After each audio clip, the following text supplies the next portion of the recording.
of E, which is just the electric field in the k direction. Okay, so k direction would be z hat. And the B field, the magnetic field, is the magnitude of that magnetic field in the j direction. So j would be the y hat direction.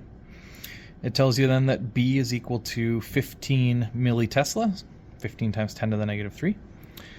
Find the value of E such that a 750 electron volt, so EV electron, moving in the negative x direction is undeflected. Okay. So I gave you a hint on this one, saying you must make those two forces cancel each other, and that one EV, one electron volt, is simply the elementally charged 1.7 times 10 to the negative 19 times the voltage that you're looking for. Okay, so that's the electron volt. Okay, so the two forces that we're looking for is the force on the force due to the electric field, so that was Q times E. Okay, so this is the force of the electric. And then you have the force of the magnetic, which was Q VB. QVB. There's a Q on both sides. We're going to cancel those out. Okay, get rid of the Q's. E is what we're trying to solve for, right? Find the value of E such that this works. So we'll have E is equal to, now we have velocity. Okay, and we have magnetic field. Magnetic field is already here as 15 mini Tesla. So let's do V times 15 times 10 to the negative third. Okay. Okay, so all we have to do here now is find V, the velocity. So it gave a voltage. So again, we're going to use conservation of energy. And we're going to say that electric potential energy, QV, is equal to 1/2 mv squared. Okay, so this will give us the velocity here. Q, on this particle here we have an electron. Okay, so the electron there will have 1.6 times 10 to the negative 19. The voltage that it's going through, we're going to have here would be the 750.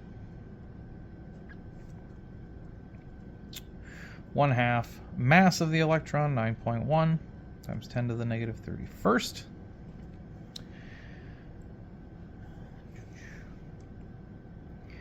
And then that, of course, will give us our V squared. So we'll have to solve out for V squared, or solve out for V, which means V should end up giving us the square root. Oh, what do we got here? We'll have 2 times QV over M, it looks like. Yep. Plug all these in, or just solve out for V. We get a V equal to 1.56 times 10 to the 7th meters per second. That V will have to come and plug into here.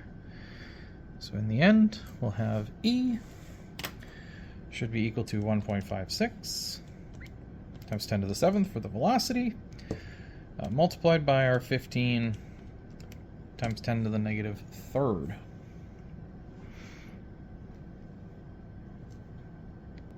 Oh, I see where I messed up here. That velocity is not quite correct. I got a number mixed up in there. If you do out this velocity, you should get 162.39958. Okay. Or if we want to figure that in, we go 1, 2, 3, 4, 5, 6, 7. So 1.62 times 10 to the 7th power meters per second. That would be the velocity we would want to use. Take that number, plug up into here. Okay, so multiply that by 15 times 10 to the negative 3. And that should leave us with an electric field, around this. Or if we want to do this in Okay, it'd be 240. This would round up, so about 244 kilovolt. Kilovolt. E also would have the, this is a Newton, sorry, newtons, kilonewton per coulomb. You could also use the units that they have, volt per meter. That's the same units, so you could have this as 244